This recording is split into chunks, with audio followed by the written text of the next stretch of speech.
Pemain tengah Harimau Malaya, Hector Havel mengesahkan datuknya berasal dari Melaka.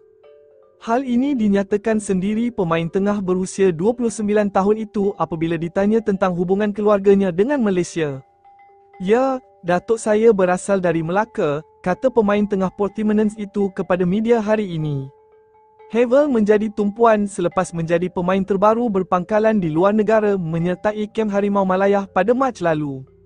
Nama bekas graduan Akademi Eddie Den Haag itu menjadi bualan penyokong apabila meledakkan gol sulung dalam penampilan pertamanya ketika menentang Nepal.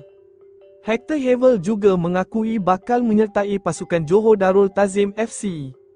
Ketika ini, Hector Havel sedang dalam persiapan terakhir bersama Harimau Malaya menjelang aksi getir berdepan Vietnam dalam kempen kelayakan Piala Asia 2027. Menerusi sidang media pada Jumaat, Havel mengakui akan sertai pasukan juara Liga Super Malaysia 11 kali itu pada musim hadapan bagi memperkuat cabaran skuad Harimau Selatan.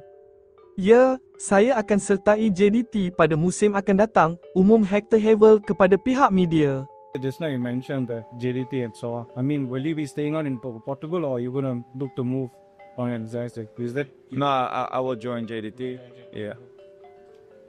Musim lalu, Havel beraksi bersama kelab di Liga Division 2 Portugal, Portimonense dan mengakhiri saingan di tangga ke-15 ketika baru sahaja menyertai pasukan itu pada awal tahun 2025. Untuk rekod, Havel mencatatkan 13 penampilan bersama Portimonense musim lalu dan telah membuat 2 bantuan jaringan. Ini kali kedua beliau beraksi di Asia. Sebelum ini, Havel pernah beraksi di China dengan mewakili kelab Guangxi Pingguo.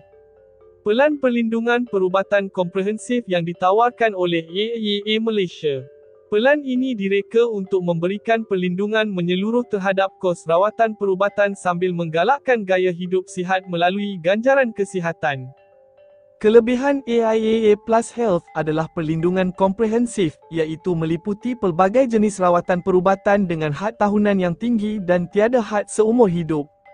Juga ganjaran kesihatan, di mana ia akan mendorong gaya hidup sihat dengan ganjaran melalui Health Wallet dan AIA Vitality.